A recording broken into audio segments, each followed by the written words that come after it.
Selamat malam saudara-saudariku yang terkasih, jumpa lagi dengan Patrice Allegro, Veritas Liberabit Bos. Pembahasan kita pada kali ini adalah tentang iman dan akal budi, Fides et Ratio, dari Santo Justinus Martir hingga ke Santo Yohanes Paulus II. Bagaimana mereka menjelaskan atau mengingatkan kepada kita seperti apa hubungan antara iman dan akal budi, nalar, ratio, fides et ratio. Ya. Nah, pada mulanya adalah firman, dan firman itu bersama dengan Allah, dan firman itu adalah Allah. Injil Yohanes bab 1 ayat 1.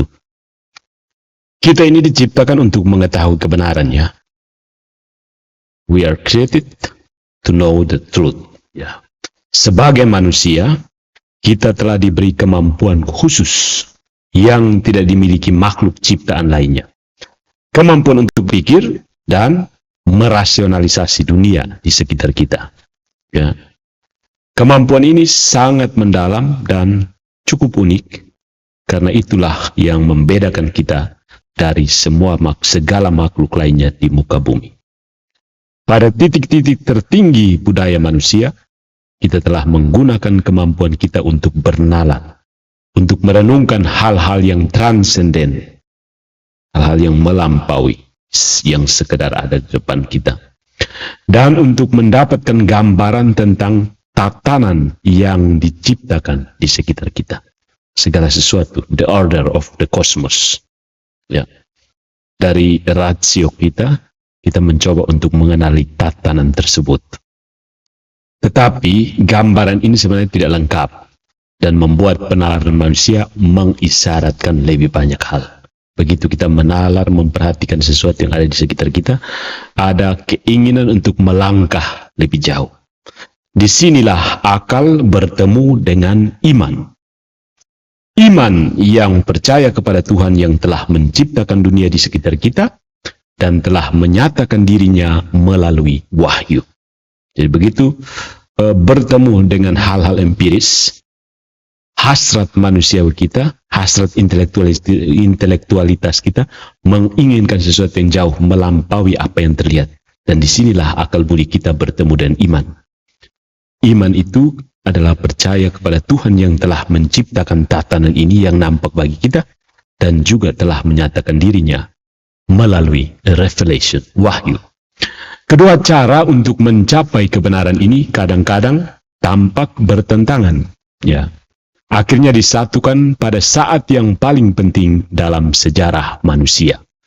Firman, Logos, menjadi manusia dan berdiam di antara kita, penuh dengan rahmat, full of grace and truth. Ya. Injil Yohanes bab 1 ayat 14. Sejak Logos ilahi ini, yaitu Tuhan kita Yesus Kristus, menjadi manusia, tidak ada kekurangan perdebatan tentang topik apakah penalaran manusia ini, apakah rasio, apakah akal budi manusia ini diperlukan dalam membantu pemahaman kita tentang iman. Ya, mulai sejak saat itu muncul perdebatan tentang bantuan akal, apakah diperlukan atau tidak. Untuk mendapatkan pengetahuan yang lebih baik tentang topik ini, kita akan melihat bagaimana orang-orang Kristen mula-mula memikirkan hubungan akal dengan iman, dengan penekanan khusus pada Santo Justinus Martir, the first Christian philosophers, the first Christian philosopher. Ya. Kemudian setelah melalui nanti sejarah singkat beberapa tentang hubungan iman dan akal, kita akan menganalisis terutama tulisan-tulisan Santo Yohanes Paulus II. Ya. Dia banyak berbicara tentang iman dan akal budi. Ya. Dan kita juga akan melihat efek hubungan iman dan akal sehat terhadap pendidikan manusiawi. Ya. Juga dengan melihat melalui kontribusi Santo Justinus Martir dan Santo Yohanes Paulus II, kita juga akan melihat bagaimana iman dan akal meskipun berbeda, tidak dapat dipisahkan, dan juga bagaimana keduanya diperlukan untuk melihat kebenaran dalam terang sepenuhnya. Ya, iman, akal budi meskipun berbeda, tidak dapat dipisahkan. Keduanya diperlukan untuk melihat kebenaran dalam terang sepenuhnya. Ya, untuk pembahasan kita ini, kita akan memulai dengan ya mencoba beralih ke sebuah tempat di kota Yunani kuno, Efesus. Kota Efesus ya. Disinilah di kota Efesus inilah filsuf Yunani kuno Heraklitus, jauh sebelum misteri inkarnasi terjadi, dia mendefinisikan dan menulis tentang logos yang kita sebutkan tadi, logos, NRK and hologos. Tapi jauh sebelum inkarnasi, Heraklitus sudah menulis tentang logos. Ya.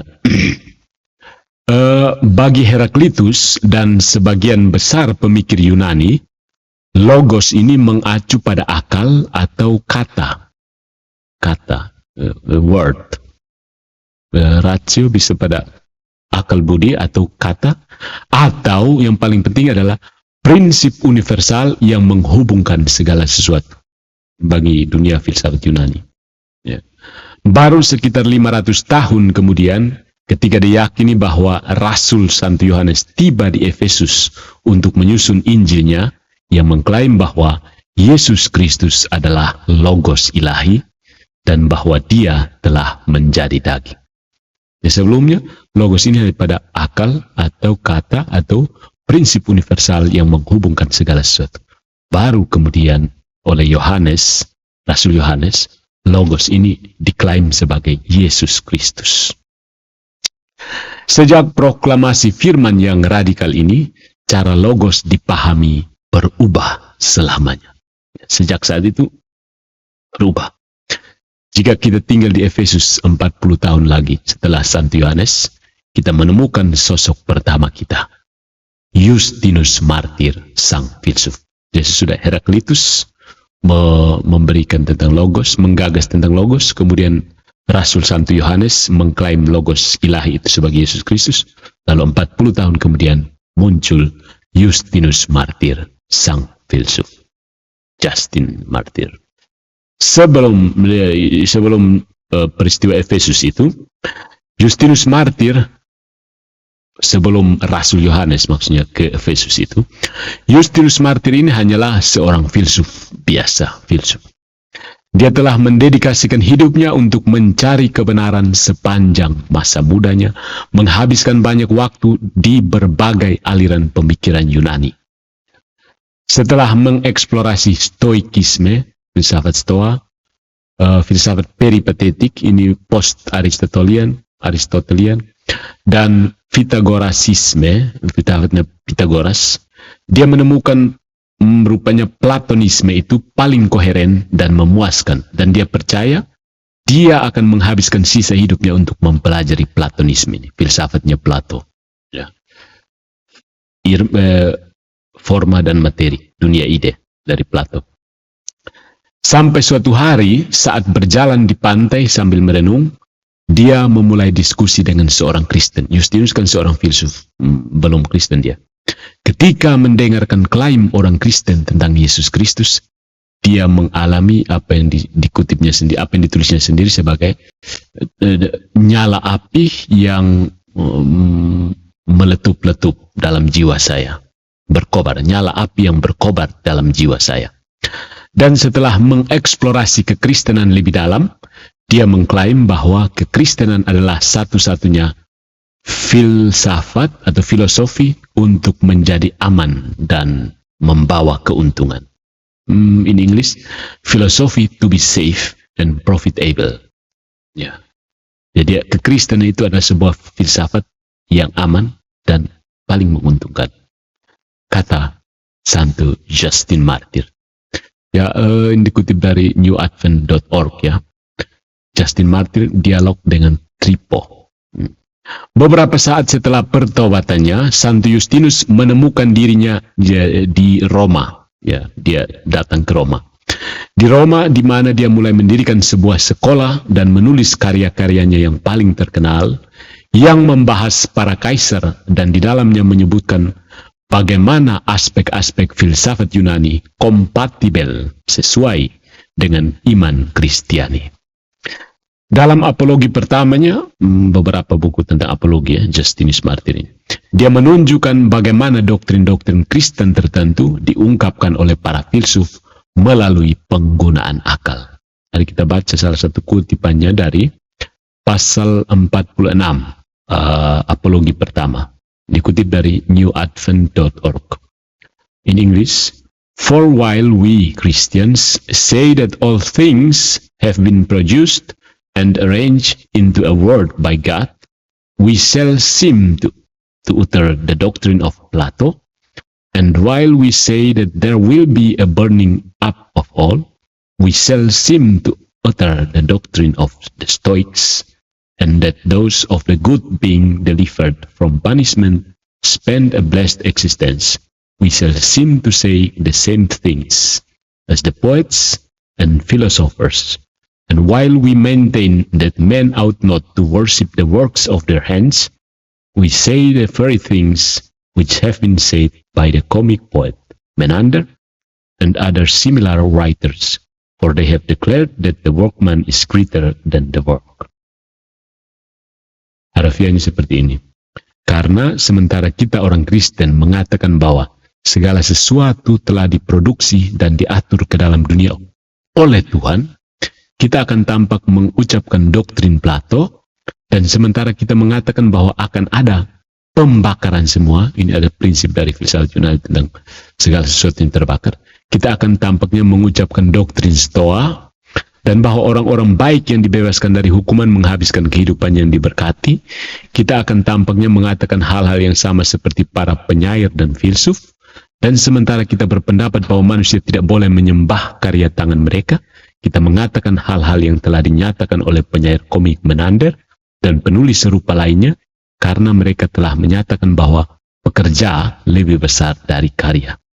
Jadi dengan membandingkan karya ciptaan ini, mengimani bahwa karya ciptaan ini dari Tuhan, Justinus Martyr menegaskan bahwa kita bisa berpikir seperti Plato, berpikir seperti Stoa, dan berpikir seperti penyair-penyair lainnya. Ya, gagasan-gagasan itu muncul dalam Plato, dalam Stoa, dan filsuf-filsuf lainnya.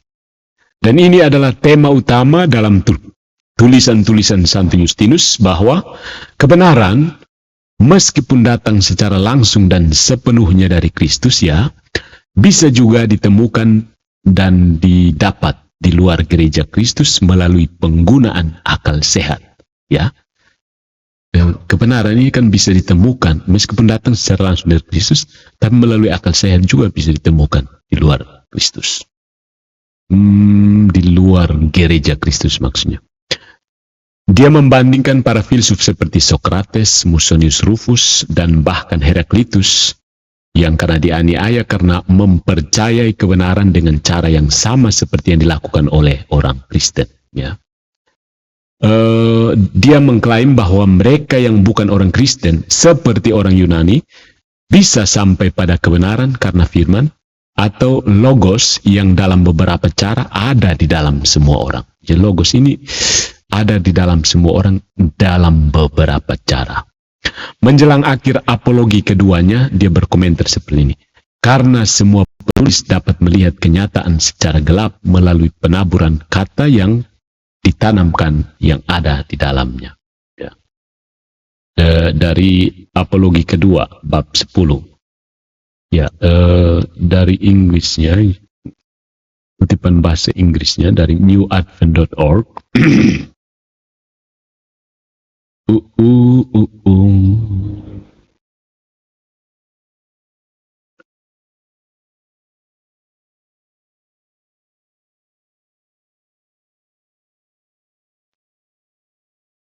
Those who believe these things, false God, we pity, and those who invented them, we know to the death. Bukan ini ya. Kutipan yang tadi dari newadvent.org. 7.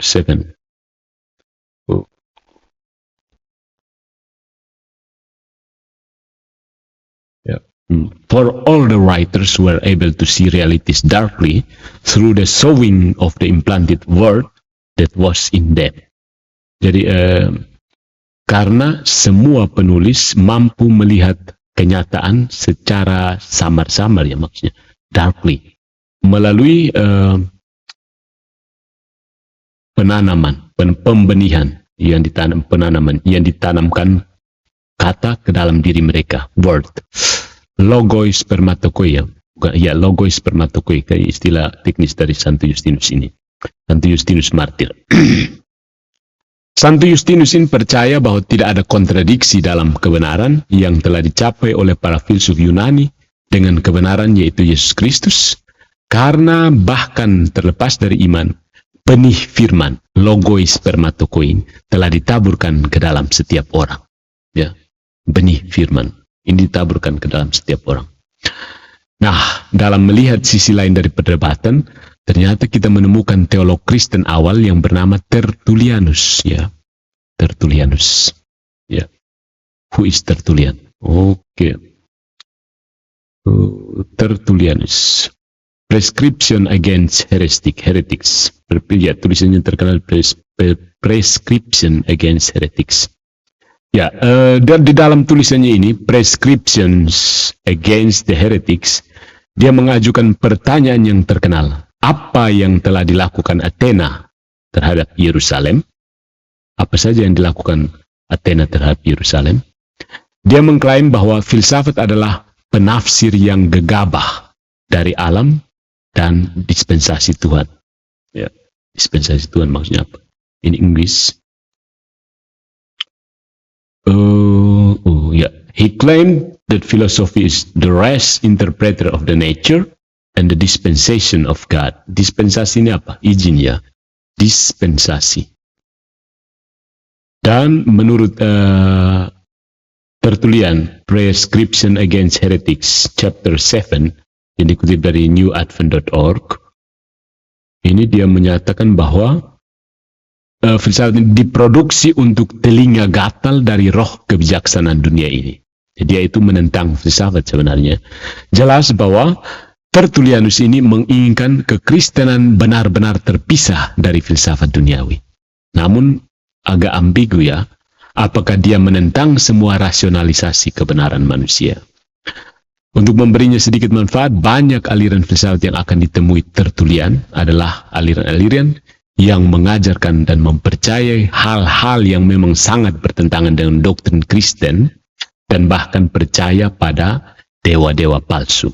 Jadi, bagaimanapun ide-ide yang tersirat dari Tertullian seperti meninggalkan filsafat Yunani dan mengambil, punya iman faith alone, iman sendirian saja, di mana ide-ide yang dipegang dan dipercaya oleh banyak orang setelahnya dan menyebabkan kerusakan besar pada hubungan antara iman dan akal budi.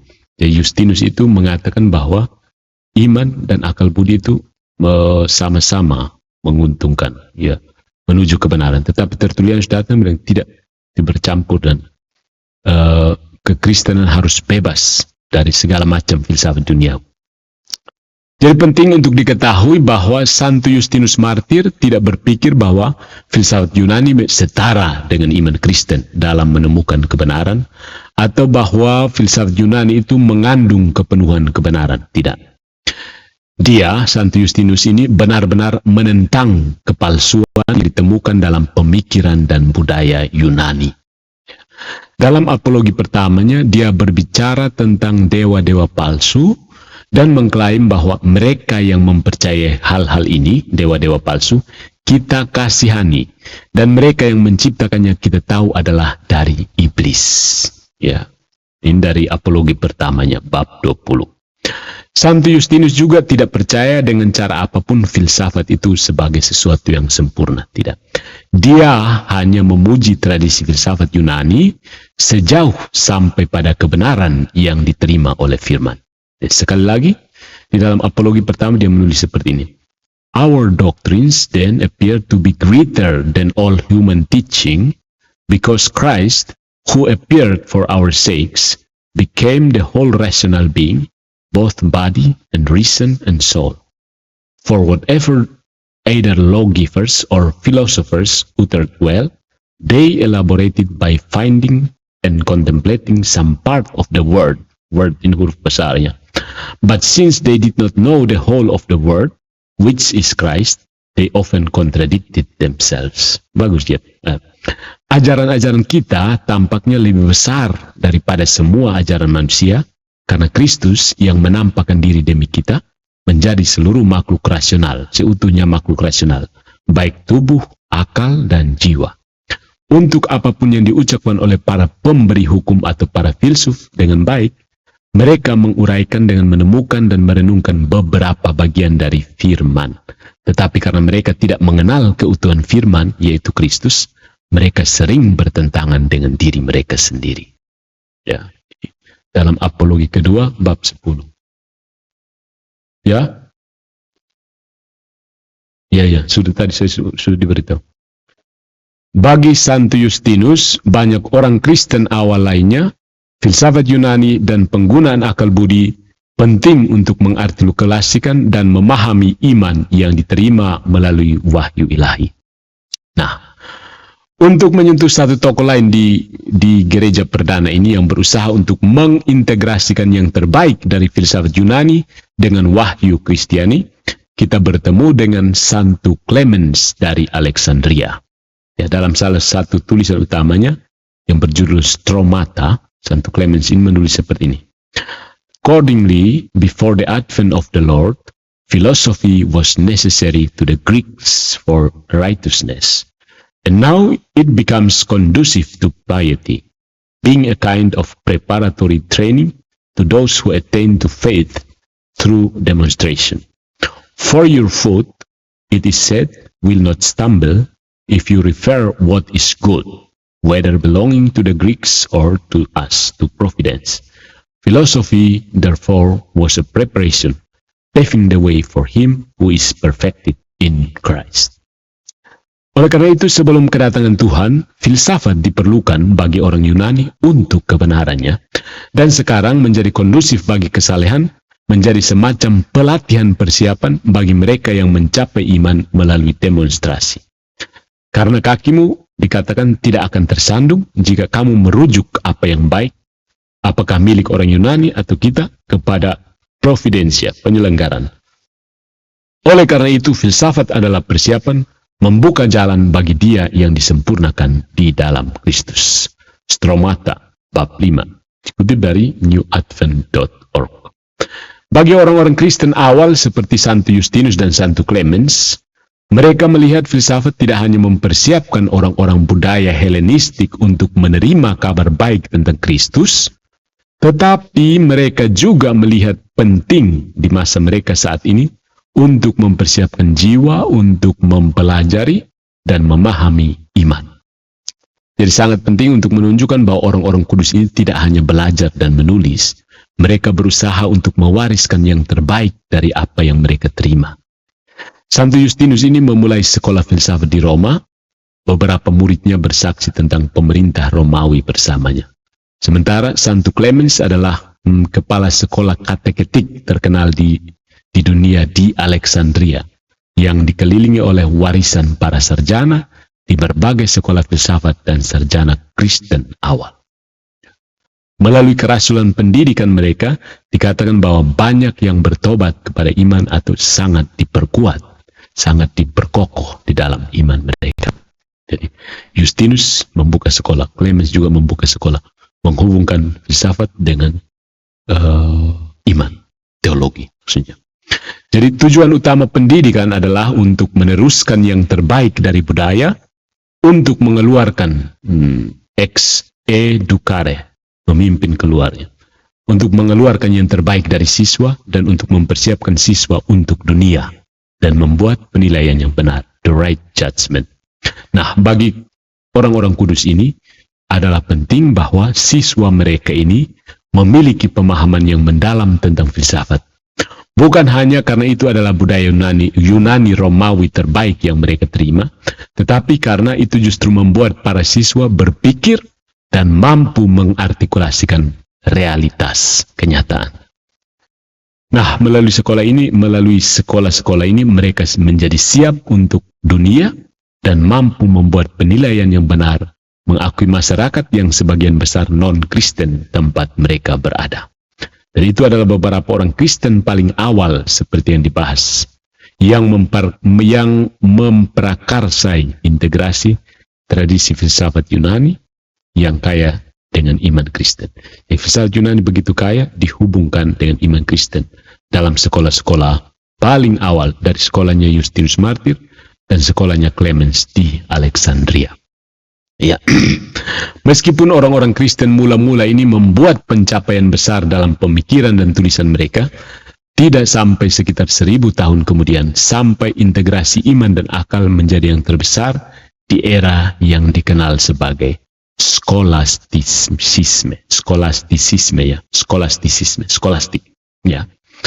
Jadi setelah Justinus Martyr dan ditentang oleh Tertullianus, kemudian ada Clemens, setelah itu 1000 tahun kemudian muncul sesuatu yang paling mengagumkan, puncak pertemuan antara iman dan akal budi. Jadi hampir tidak mungkin untuk mengacu kemanapun di dunia intelektual Kristen tanpa mendengar nama Thomas Aquinas. Orang kudus ini bukan hanya pemikir skolastik terbesar, tetapi dalam tulisannya di mana kita menemukan sintesis terbesar antara iman dan akal budi. Kita menemukan dalam tulisan-tulisannya ini tidak hanya kedalaman pemikiran teologis yang paling besar, tapi juga kutipan dari filsuf Aristoteles untuk mendukung tesis-tesisnya. Santo Thomas ini menunjukkan dengan cara yang brilian bagaimana rahmat dibangun di atas nature kodrat, ya. Dan dia juga menggunakan ini untuk merujuk pada bagaimana teologi dibangun di atas filsafat. Pemikiran Santo Thomas dipandang sebagai integrasi terbesar antara iman dan akal budi. Jadi istilah skolastik, sekolah maksudnya, skolastik berarti apa yang berasal atau bersifat atau menjadi milik sekolah, dan waktu yang dijalani Santo Thomas tidak akan mencapai puncak akademisnya tanpa bantuan sistem sekolah yang baru pada saat itu, universitas. Universitas ini adalah lahan subur dalam pencarian kebenaran seseorang. Pada saat universitas didirikan adalah saat karya-karya besar para filsuf kuno ditemukan kembali, dan pikiran-pikiran baru berusaha untuk memasukkannya ke dalam refleksi teologis mereka. Dialog yang berlangsung di universitas ini memungkinkan wawasan baru tentang hubungan yang dinamis antara iman dan akal yang meskipun mencapai titik terbesarnya tidak akan bertahan selamanya. Tidak lama setelah sintesis yang menakjubkan ini terpenuhi, datanglah salah satu perpecahan terbesar dalam sejarah iman dan akal, yakni, Anda tahu kan, reformasi Protestan. Jadi sintesis ini sudah terjadi dengan iman dan akal budi, datang ini pengacau satu ini, reformasi Protestan. Ketika beberapa anggota gereja menentang apa yang mereka lihat sebagai penekanan yang berlebihan pada filsafat, menggemakan ide-ide Tertullianus, mereka melihat perlunya berpisah dari gereja. Dalam doktrin-doktrin baru para reformis yang paling berpengaruh, terutama reformis yang berpengaruh ini, Martin Luther, kita melihat ada proklamasi sola fide, iman saja, iman doang. Itulah gagasan revolusioner dari para reformis Protestan untuk menjauh dari penjelasan filosofis untuk iman yang menyebabkan tumpahan hubungan iman dengan akal. Ya. Sayangnya, saudara-saudari, ketika iman dipisahkan dari akal, iman sering menjadi tidak masuk akal dan bertentangan dengan dirinya sendiri. Tidak lama setelah gagasan tentang iman dan dunia yang dilucuti dari rasionalitasnya merajalela, ada isyarat dalam pemikiran dan budaya manusia untuk bersandar pada sesuatu yang masuk akal. Apa yang terjadi selanjutnya sering disebut sebagai Enlightenment, Aufklärung, pencerahan atau zaman akal. Dan ini dipelopori oleh tokoh-tokoh seperti Descartes dan Spinoza. Ya, mereka berusaha untuk melihat dunia sepenuhnya melalui rasionalitas, tidak menyisakan ruang untuk iman. Ya. Para pemikir Aufklärung inilah yang meletakkan dasar bagi masalah iman dan akal sehat modern saat ini. Jadi perbedaan antara iman dan akal itu diletakkan oleh para pemikir Aufklärung, Enlightenment, Renaissance ini. Dalam pemisahan iman dan akal budi di yang modern seperti ini, dengan orang-orang Kristen tertentu hanya mencari kebenaran melalui iman, dan filsuf modern hanya mencari kebenaran melalui akal. Ya, jadi orang Kristen modern hanya mencari kebenaran melalui iman, dan filsuf modern juga hanya mencari kebenaran melalui akal. Nah, kita bertemu dengan Santo Paus Yohanes Paulus II. Dia bukan hanya pemimpin satu iman sejati sebagai paus dan orang yang sangat spiritual, tapi dia juga menyelesaikan studi doktoral dalam filsafat di Universitas Pontifical University di Roma. Lalu dia kemudian juga menjadi profesor filsafat, ternyata di universitas di mana saya belajar dulu ya, Katolicki Universitet Lubelski. Dia adalah dekan untuk fakultas program studi etika. Ya, kalau dalam sistem pendidikan di Indonesia, fakultas filsafat, dia dekan untuk katedra untuk program studi etika. Dalam ensiklik Santo Yohanes Paulus II, Fides et Ratio, yang berarti iman dan akal, dia secara akurat mendefinisikan masalah yang dihasilkan dari pemisahan iman dan akal budi. Dia menjelaskan mengapa keduanya ini saling membutuhkan dan menawarkan solusi untuk menyatukan keduanya kembali, iman dan akal budi. Karena orang modern cenderung memisahkan iman, akal budi. Jadi orang Kristen mencari kebenaran lewat iman, filsuf modern mencari kebenaran lewat akal budi. Ya. Nah, bagi Santo Yohanes Paulus II, atau yang bernama asli Karol Wojtyła, masalah dengan pemisahan iman dan akal bukan hanya hilangnya kebenaran, tetapi itu adalah sebuah krisis makna. Ya, krisis makna. Ini muncul dalam ensikliknya Fides et Ratio. Pertanyaan yang mendasar bagi Santo Yohanes Paulus II adalah, Who am I? Siapakah saya? Dari mana saya berasal? Kemana saya akan pergi? Dan dia percaya bahwa jawaban yang kita berikan untuk pertanyaan-pertanyaan ini menentukan arah yang ingin diberikan orang untuk memberikan hidup mereka. Ya, juga masih dari Fides et Ratio. Dia percaya bahwa karena kita tidak mampu mencari kepenuhan kebenaran, kita tidak dapat memberi makna pada hidup kita. Santo Yohanes Paulus II juga melanjutkan bahwa dari mengidentifikasi masalah dengan pemisahan iman dan akal untuk menunjukkan mengapa keduanya bergantung satu sama lain. Dia mencatat seperti ini dalam Fides et Ratio ya. Deprived of what relation offers, a reason has taken side tracks which expose it to the danger of losing sight of its final goal. Oke.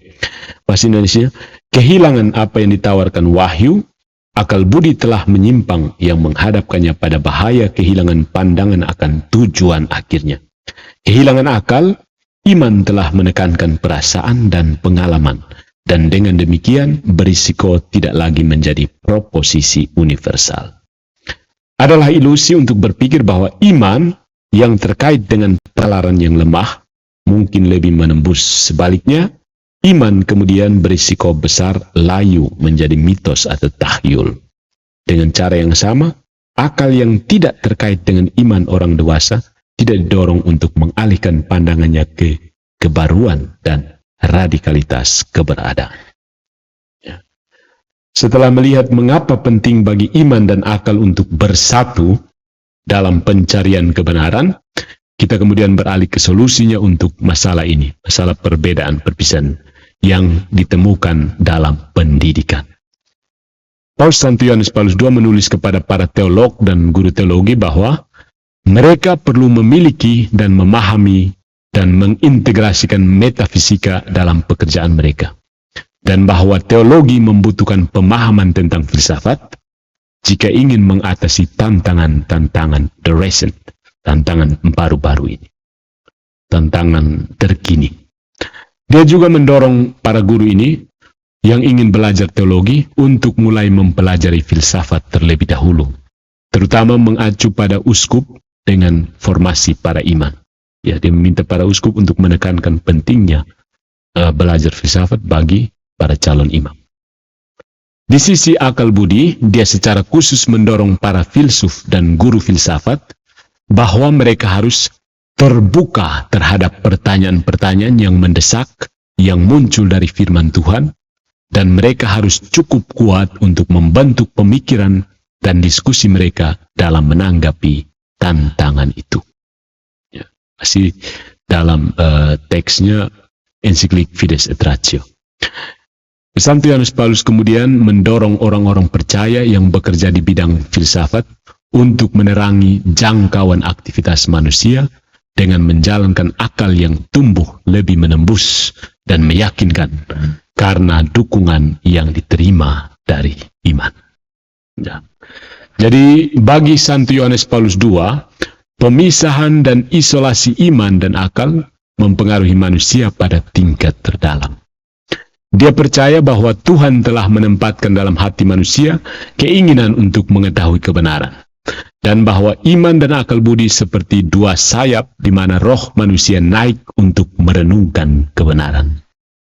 Masih dari Fides et Ratio. Santo Yohanes Paulus II menyadari bahwa kita tidak dapat terbang hanya dengan satu sayap, dan adalah tujuan dari ensikliknya ini bahwa orang-orang akan mengambil panggilan ini melalui pendidikan untuk menyatukan kembali hubungan iman dan akal budi yang hilang, sehingga orang dapat mengembalikan makna ke dalam hidup mereka, menemukan makna, mengembalikan makna ke dalam hidup mereka. Jadi melalui analisis dari tulisan-tulisan Santo Justinus Martir dan Santo Yohanes Paulus II ini, ya, akhirnya saya berharap ya bahwa kita bisa melihat, kita sudah melihat bagaimana iman dan akal budi ternyata tidak hanya kompatibel satu sama lain, tapi juga diperlukan kalau mau naik ke puncak kebenaran. Jadi kita juga telah melihat betapa pentingnya peran pendidikan dalam dialog iman dan akal budi. Jadi melalui metode dan cita-cita seperti ini, kita dapat menyatukan kembali iman dan akal budi dan mencari kepenuhan kebenaran dengan lebih baik. Ya. Santo Justinus Martir dan Santo Yohanes Paulus II mendoakan kita semua dalam upaya mencapai kebenaran sejati, yaitu kebenaran dari Tuhan kita Yesus Kristus yang secara utuh dipercayakan kepada satu-satunya gerejanya yang didirikan, yaitu Gereja Katolik. Salve.